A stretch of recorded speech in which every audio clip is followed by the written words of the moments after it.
hall. Anytime soon we'll begin our panel. It will be a shorter panel as compared to the pre-lunch session. It will be half an hour panel. So just come back quick and then we can converge in this room and get going with the post-lunch session. So those of you in the finishing, I think lunch is over. So just I expect those who are maybe in the demo area, so posters presentation area, just try to get back in. You can always go back during other breaks or even at the end and interact with them even offline. That is the intention of keeping the poster for cycle stealing. So I request all those who are near the poster presentation to get back and converge in the main hall. Thank you.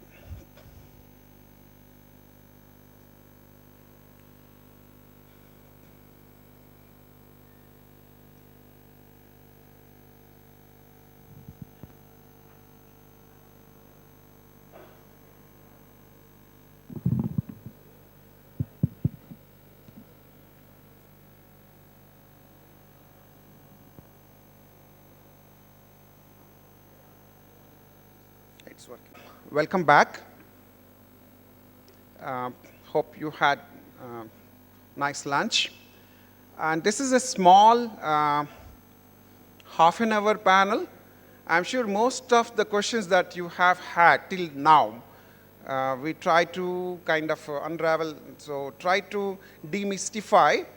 So even when a first time car was known to be a machine that moves in Middle East, the story goes that the king was on top of a small tree, a makeshift kind of a platform, and his men have, from a small boat, they got one machine down, and afterwards one foreigner powered on that and it started moving and people were running around. So when car was there, it was a kind of a scary thing. And there are stories in India that when train was introduced, people were scared also. So I think anything new, the Wright brothers probably when they risked, they were pioneers in taking something and doing something. So most of the questions that you have as a startup entrepreneur or as a student, I have a lot of my international students of Ministry of External Affairs. So let me take this opportunity to introduce myself first for 2 minutes. I'm Flight Lieutenant Kishore. I'm part of IEEE community. I'm senior member of IEEE, and I'm secretary for Communication Society and also executive committee member for several societies, including Computer Society, Photonics, and Computational Intelligence Society. My role as my breadwinning is I'm part of the Ministry of Skills as a semi-government, and some of the questions that were asked, we have some answers, though not complete answers. So some of you who are working, who wanted to refine your skills of designing skills, that was the point in the previous panel. So what we do at United Telecoms Technologies is we give you UTL's, the Vishweshwara Technological University's master's program, which without discontinuing your work, you can continue to learn, so while you're earning. So we have a 3 years master's program, should you like to pursue that, so to refine the skills of designing. So just I want to begin with, while introducing myself, my role is I'm part of the Ministry of Skills and I'm specialist in telecom thanks to my long tenure at Bell Labs, Alcatel-Lucent. I have friends from Nokia and other companies in telecom, they know me. So I began my career as an Air Force officer. Prior to that, what motivated me to join Air Force, because as an officer from police department in midst of us, was I was in central government. There's a big department called IT Decision Support, which is called as National Informatics Center. So having worked on implementing some rural projects, I thought let us do something really substantial. Most of it was paperwork. So I just became an aeronautical engineer electronics from Indian Air Force. While peaking my skills in masters in applied electronics, thin film hybrid microelectronics, the reason why I mentioned that is, this is another point that I want to mention. There are opportunities to upgrade our skills in making things, make in India. So for example, in Bangalore, we have IISc, Indian Institute of Science Nano Cell. So I did my project work in thin film hybrid microelectronics in Defense Labs, Hyderabad. A replica of that is available in National Center for Nanotechnologies, and it is open for all of us.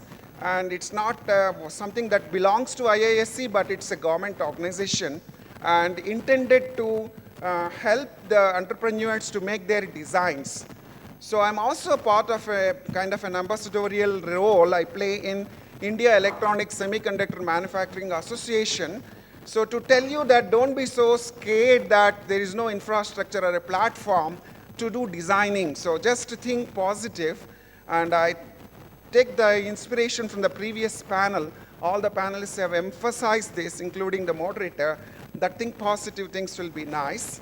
And so this is about me.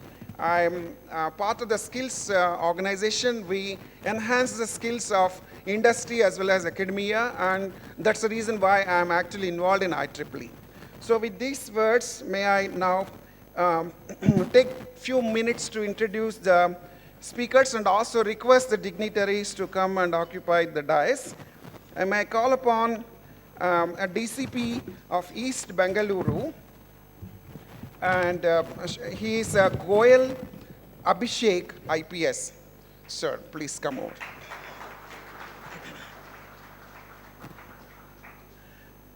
This reminds me of a Nobel laureate when he was asked to present an abstract about his Nobel Prize. He told them, a candid submission, that if you would have given me more time before awarding this Nobel Prize, I would have made my abstract much shorter. So in my whole life, I'm 50 plus. This is the shortest and sweetest note on a great personality, which is Mr. Abhishek Goyal, IPS, DCP Bangalore East, Government of Karnataka. Shri Abhishek Goyal is IPS officer of 2005 batch of Karnataka cadre. By qualification, he is BTech from Computer Science, IIT Delhi, 1998 and 2002. As a matter of interest, sir, I just came to the city of Bangalore that year in Bell Laboratories. So that's the time you picked your engineering. So he has served as the SP of Raichur, Bagalkot, Mangalore, and Chikmagalur districts. Currently, he is the DCP for Bangalore East. And some of his career highlights include handling effectively the issue of scam surrounding COMED-K, which is an exam +2 people write to get into medical stream. And also ISIS Twitter ideologue, Shami Witness, and arrest of Batkal IAP module. And towards the end of our 20 minutes from now, you would get to have, yes, most welcome to this program, sir. We would flash his contact details. I recommend you not to really trouble him. He's doing very sensitive job for the city, but definitely reach out to him. He is willing to support.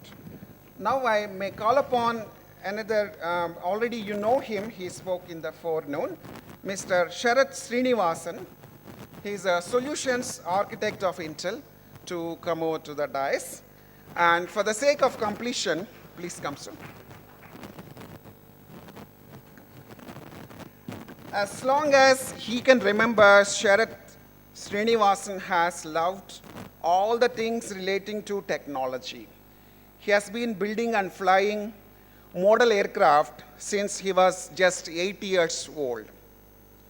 A graduate of Bangalore University, Sharath received bachelor's and master's degrees, specializing in the field of system software. Sharath worked for Texas Instruments for almost 10 years and currently works with Intel as the architect, solutions architect. Over the years, he made extensive contributions to diverse range of programs that include mobile communications, GPS, home automation, self-driving vehicles, and drones. In 2016, Sharath was also ranked as one of the world's top 10 first point view drone pilots in the country. So give a big hand to Sharath.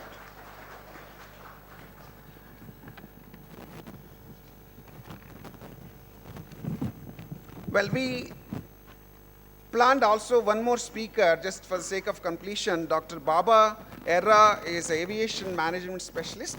For some reasons beyond our control, his flight got delayed and we could not have him in the middle of us. Some other time we will have him in our discussions.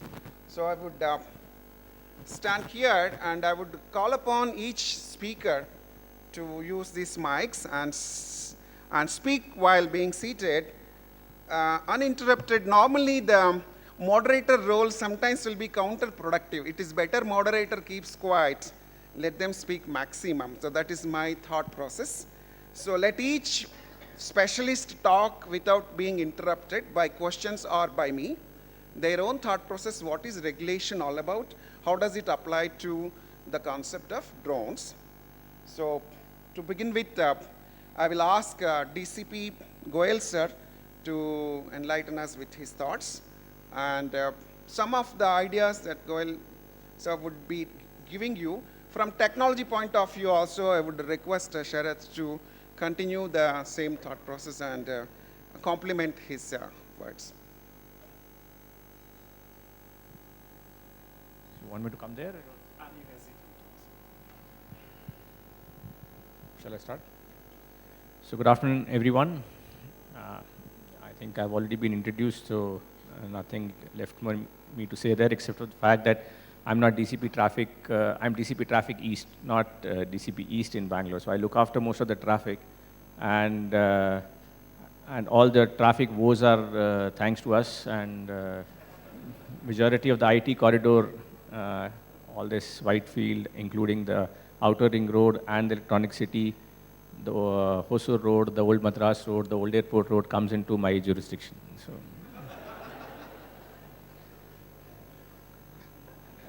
now, when the organizers called me, they actually have, I think they kept all the useful topics as far as drone computing is concerned to themselves and left the regulation part to us. So they've asked me to speak on the regulation, and as I think all of you might have Googled and checked, I think the regulations are yet to be formulated.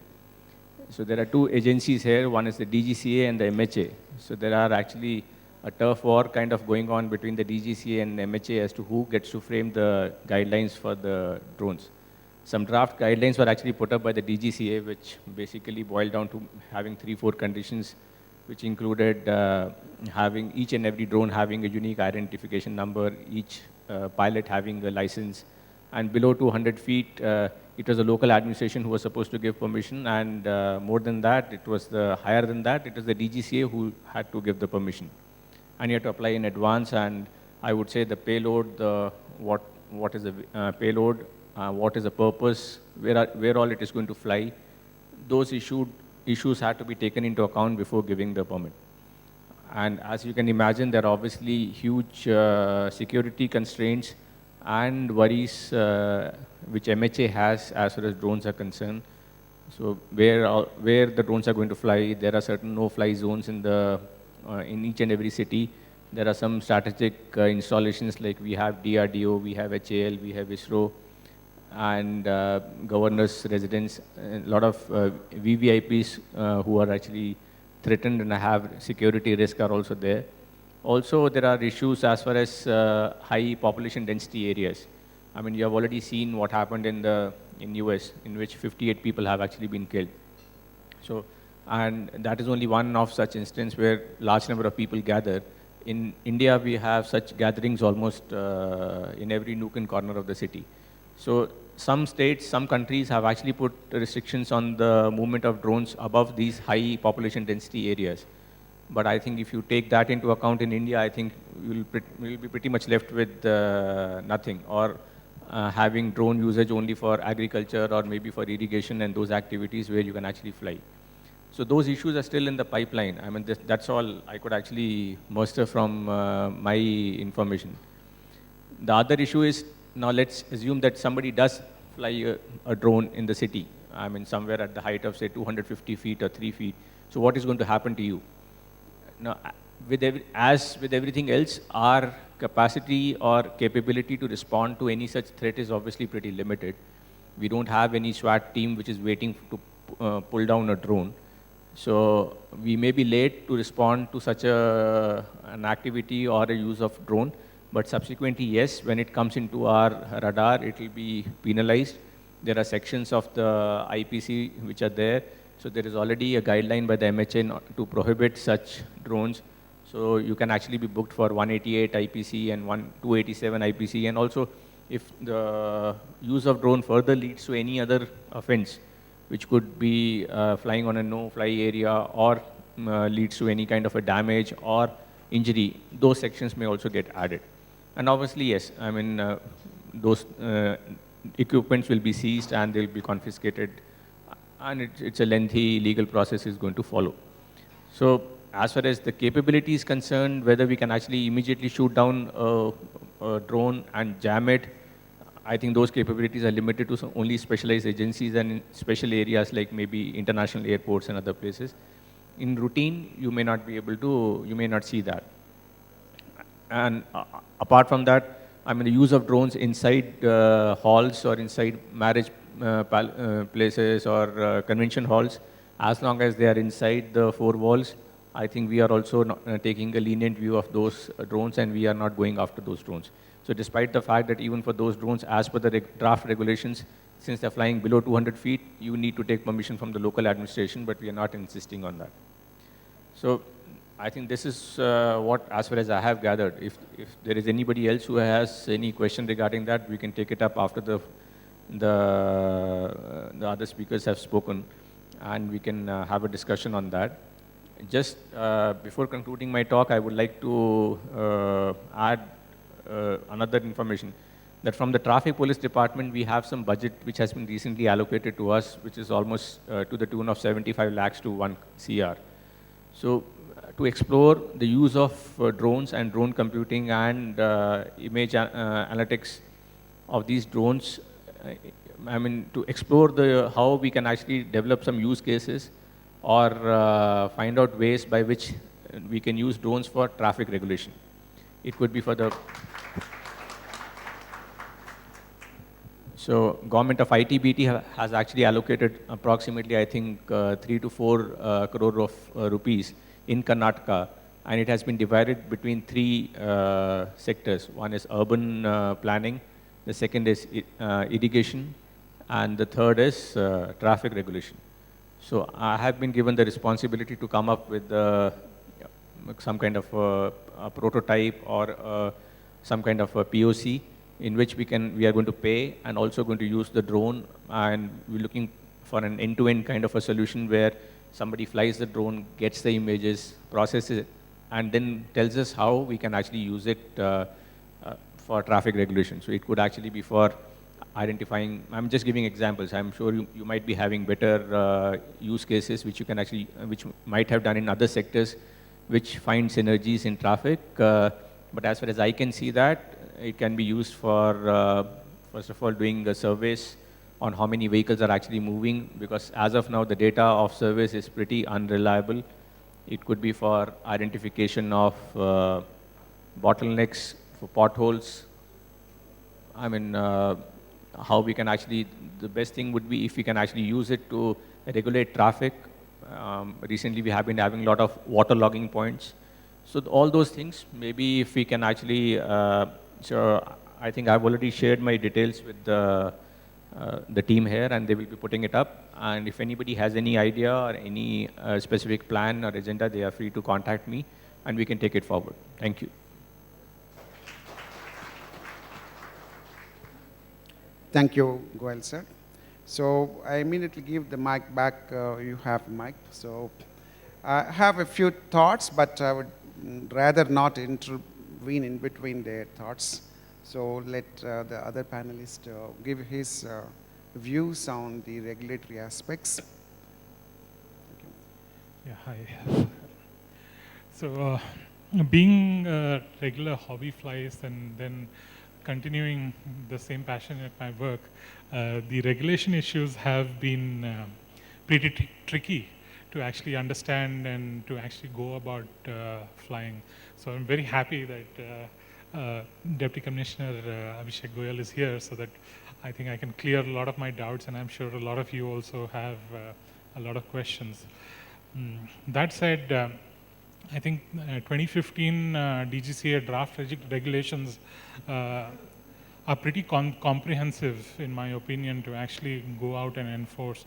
But there are way too many loopholes in the system, and actually going out and making a law with the existing draft regulation puts a lot of onus on the police infrastructure to actually enforce. And one of the previous discussions also that I had is how do you provide law enforcement the tools required to enforce those laws? And it is definitely not easy, and it is very difficult. But that said, I think there is a kind of paralysis in terms of making legal decisions, and sometimes it's nice to say just make decisions rather than understanding whether they are the wrong decisions or the right decisions, and you can always correct them later. And I'm also in that kind of belief that, you know, we have a draft regulation, let's go ahead, implement it, learn from our mistakes, and, you know, amend it as far as possible.